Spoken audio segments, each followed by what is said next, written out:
Okay, so I'm Miles Hollinger with Wicked Edge Precision Sharpeners. We're based in Santa Fe, New Mexico, and we're at Blade Show Atlanta 2023.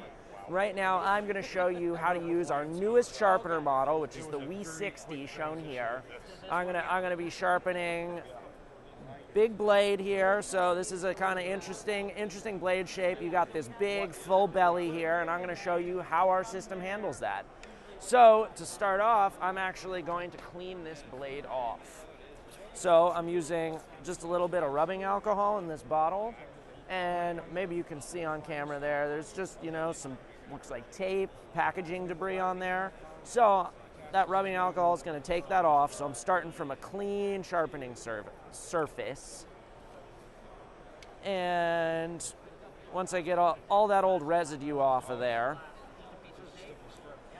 I'm going to take this blade, move my guide rods, and I'm going to go about the process of clamping this.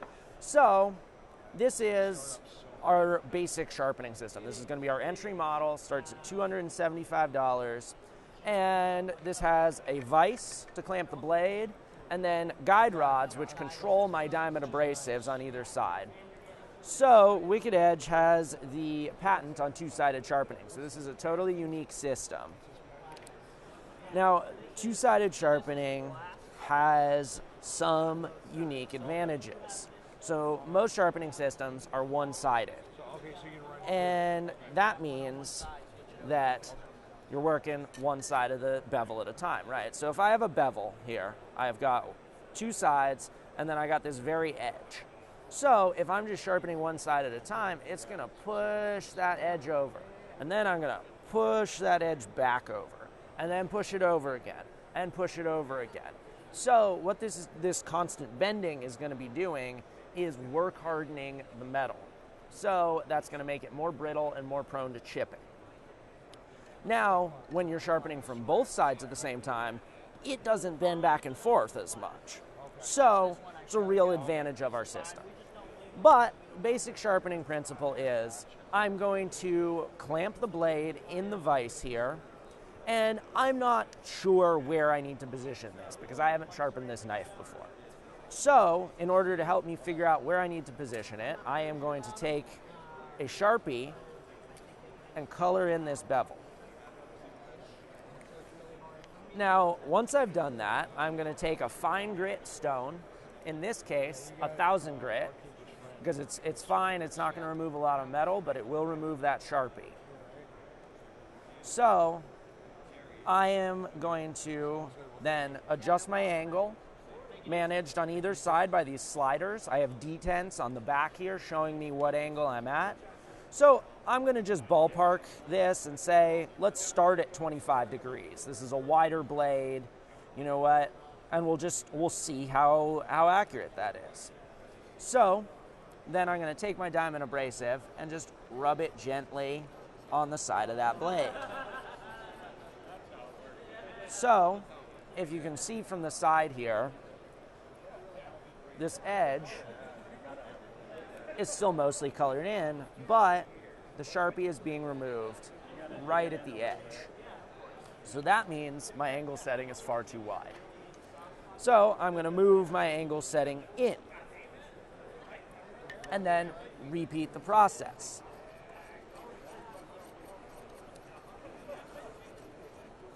Now, as you can see, we're getting metal removal here, but it's not happening out at the tip. So I know that means I have to move the blade back. And I'm also going to move this blade down. So I'm going to just loosen my clamp,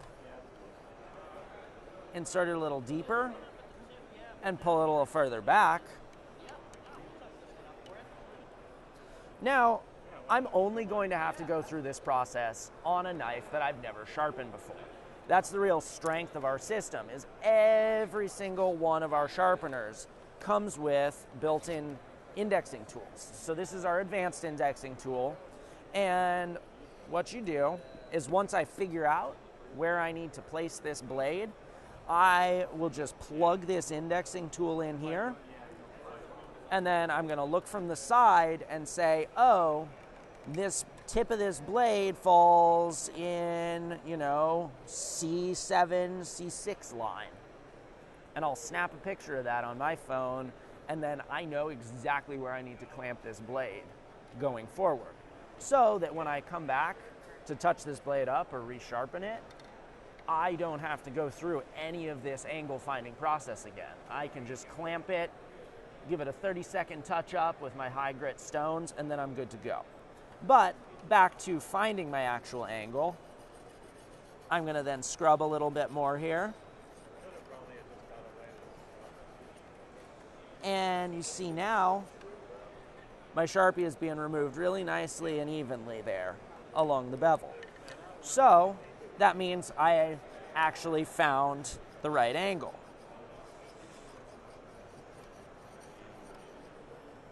Now, I'm going to work a little bit on the back of this blade because it is that really full bellied. And looks like I'm pretty good there. So I'm going to go check the other side. I'm going to set the angle to that same where I'm at, 20 degrees, and hopefully these bevels are already symmetrical. So I'm going to do the exact same thing, just a little bit of scrubbing, just to remove that Sharpie. And if you look on this side, that Sharpie isn't really being removed. So just a little bit right out at the edge of the blade, not down onto the shoulder, which means I need to have a little bit of a shallower angle. So I'm going to go drop my angle in a little bit. Now I'm at 18 degrees, and I'm just going to try sanding it a little bit more. And I'm still, well, that's looking a lot better. See, it's getting removed really fully from the bevel there.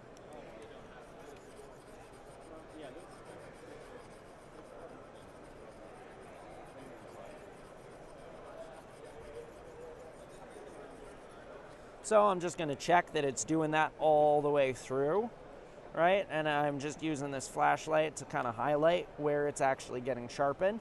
And that's looking pretty good. So on one side, your angle is 18 degrees, and then on the other side, it's 20 degrees. So now that I've found my angles and sort of know where I want this blade clamped, forward and backward, and then vertically as well, I'm going to take my 1,000 grit stones off of there, and I'm going to put on a 400 grit stone. Now our stones are kind of unique because we have a 1 grit on one side, so I have a 400 grit on one side and a 600 grit on the other. So with our stones, right, you get 2 for the price of 1. Now I have my angle, I have my clamping location. I'm going to take slightly rougher 400 grit stone, and I'm going to work to find a burr. So finding the burr is really important because it is the only way I know that my 2 bevels are actually meeting at a perfect apex. So I have to push that apex over to one side and then push it over to the other side. Now, if I don't do that, my bevel could be like this, and my eyes are just not good enough to tell if it's actually like that. So in order to find a burr, I'm going to just work on a single side of the blade. This is before I start my dual-sided sharpening that our system is known for. So I'm just going to do a scrubbing motion because it's the most efficient method of getting diamond stone contact on the blade. I'm just going to do a little bit of scrubbing, pay a little extra attention at the tip. Looks like there's a little bit of a flat spot on this particular blade there. We're just ironing that out. And I'll start feeling for a burr a little bit, but it's not developing immediately. This is a relatively harder steel. So I'm going to switch to the other side just to keep those bevels symmetrical. And do a little bit of scrubbing on this side. And again, this is not my normal sharpening motion. This is just at the beginning when I first sharpen for the first time a blade on the Wicked Edge system. And then once I've done this once, I put in my indexing tools and they tell me exactly where I need to reclamp this blade. and a touch-up takes 30 seconds. I jump straight into my actual sharpening process. So, pay a little extra attention to the tip here. Going through this nice full belly of the blade, we can handle this curve no problem. And I'm going to actually start feeling on the opposite side of the blade for a burr. And I'm starting to feel it. I can feel it right through this mid portion of the blade, but not quite in the back. So I'm going to give a little extra attention to the back, and then a little extra attention out at the tip here. So I want to feel this burr throughout the whole blade. This is the only way that I can tell for sure that I am sharpening this blade to its full potential. So I'm going to check again, and I'm just feeling for a little catching. You know, if you feel the side without a burr, it's really smooth, and if I feel this other side, there's just a little bit of a wire edge there, just a tiny bit of a lip. And I just want to work just a little bit more down here because I'm not feeling it quite where I want to. Sometimes I'll go back and forth, just give it a little bit on both sides.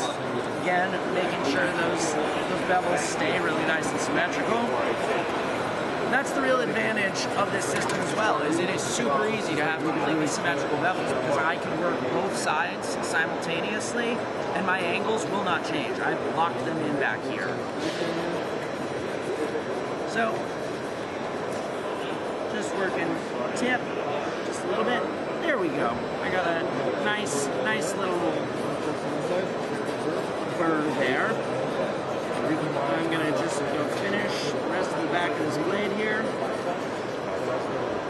I'm just checking, making sure it feels like a good burr. Alright, so I'm going to switch to the other side. I found a burr on this side of the blade. Now I'm going to find a burr on this side of the blade. So I'm going to switch sides. And again, just the scrubbing motion.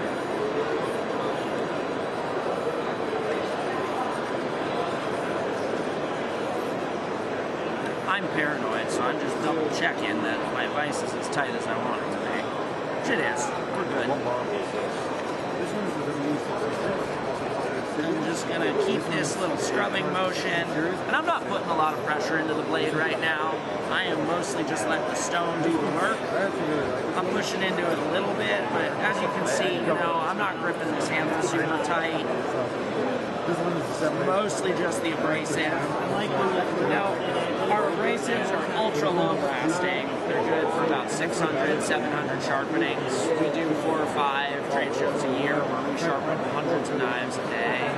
And these stones get replaced maybe once a year. So, again, I'm just feeling for a burr on the opposite side that I'm working on. I'm just using my finger because I can feel well. You can use a piece of cotton, you can use your fingernail. Whatever works. And burr is a tricky thing. It's something you've got to learn. You know, that's something that you just get a feel for as you sharpen. So I can feel it on this part of the blade really well, and I'm going to work a little bit extra in the back of the blade here, just to make sure that I'm catching. There we go. So I can feel the burr on both sides now. So now I'm going to actually start sharpening. So I'm going to take both stones. I'm going to switch to my next grit, which is a 600 grit on this green side here. I'm going to switch both of my stones to that, and I'm going to start my two-handed sharpening motion. So this is forward and down. I'm keeping my hands behind the edge of the stone, so there's no chance of cutting myself. And I'm just working in sections down the blade. I'm not holding this at all, as you can see. I'm just holding the fingertips here. I'm letting the stone do all the work, so this removes any hand bias in my system, right? So I'm right-handed, so I'm more likely to push my right hand in. But if I'm not putting any weight into this, and I'm just letting the stones do the work, then I'm not going to have to worry about, you know, pushing that right bevel in just a little bit. And since I do a lot of this, I'm going by feel. I'll know when it's time to switch grits. But a general rule of thumb is about 20 strokes on each side. So it goes pretty quickly once you start sharpening. I'm going to pay a little extra attention out at this tip. Do a little bit of scrubbing, make sure we have that really mean point on it. I'm going to pay a little extra attention in the back here. This slight recurve of the blade.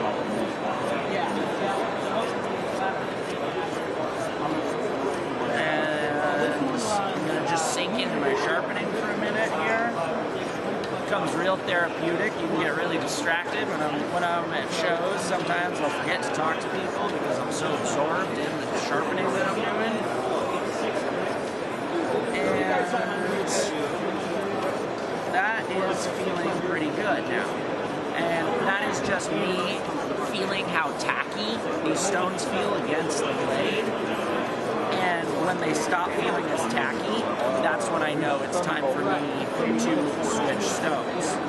So, these are feeling less tacky, so I'm going to take these stones off and swap to my next one.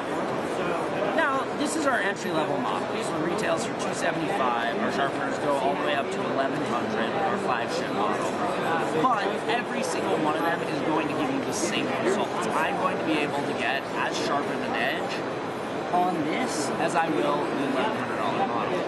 Now, the only thing that changes between them, really, is the ease of use. So this one has a vise that I need to clamp manually. This has angle settings that I need to adjust manually, whereas, say, the flagship model might not. But now I'm taking an 800 grit set of stones, and I'm just repeating the process. So, since this is guided... Oh, wait a minute. Geez, we ran out of battery. Uh-oh.